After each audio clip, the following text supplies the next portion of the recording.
காசாவில் இஸ்ரேல் நடத்திய ஆபரேஷனில் ஹமாஸ் தலைவர் சின்வார் கடந்த சில நாட்களுக்கு முன்பு கொல்லப்பட்டார். இதற்கிடையே கடந்த சில மாதங்களுக்கு முன்பு கான் யூனிஸ் என்ற பகுதியில் சின்வார் ஒளிந்திருந்த பதுங்கு குழியின் வீடியோவை இப்போது இஸ்ரேல் ராணுவம் வெளியிட்டுள்ளது. அதில் குளியலறை, பணம் என சொகுசு வசதிகளுடன் அவர் வாழ்ந்ததாக இஸ்ரேல் கூறுகிறது. இஸ்ரேலுக்கும் ஹமாஸுக்கும் இடையே கடந்த ஓராண்டிற்கும் மேலாக போர் தொடர்ந்து வருகிறது.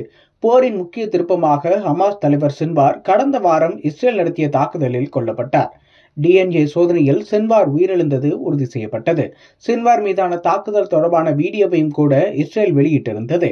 இஸ்ரேல் இதனை முதலில் அதிகாரப்பூர்வமாக அறிவித்த நிலையில் மேற்குலக நாட்டு தலைவர்கள் போர் விரைவில் முடியும் என்று நம்பிக்கை தெரிவித்தனர்.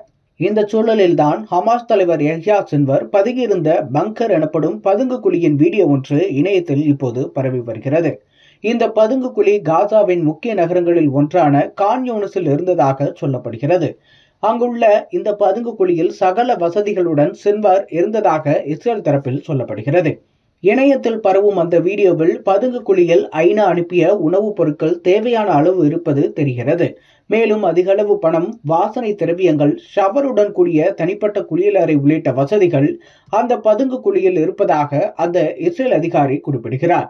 இந்த வீடியோ கடந்த சில மாதங்களுக்கு முன்பு எடுக்கப்பட்டதாக சொல்லப்படுகிறது.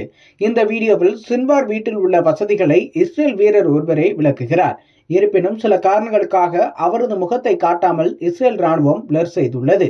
பார்க்க குடியிருப்பு கட்டடம் அளவுக்கு இருக்கும் அந்த இடத்தில் நடந்து சென்று அவர் அங்குள்ள வசதிகளை விளக்குகிறார். அதில் சமையலறை பொருட்கள், பாலஸ்தீன அகதிகளுக்கு ஐநா வழங்கிய நிவாரணம் மற்றும் உதவிப் பொருட்கள் ஆகியவை இருப்பதாக கூறப்பட்டுள்ளது. மேலும் சுமார் 10 லட்சம் அமெரிக்க டாலர், அதாவது இந்திய மதிப்பில் 8.4 கோடி ரூபாய் ரொக்கமாக இருப்பதாகவும் அந்த வீரர் கூறுகிறார்.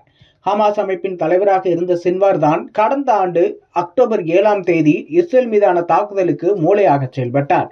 அந்த தாக்குதலுக்கு பிறகே இஸ்ரேல் ஹமாஸ் இடையே நேரடியாக போர் வெடித்தது.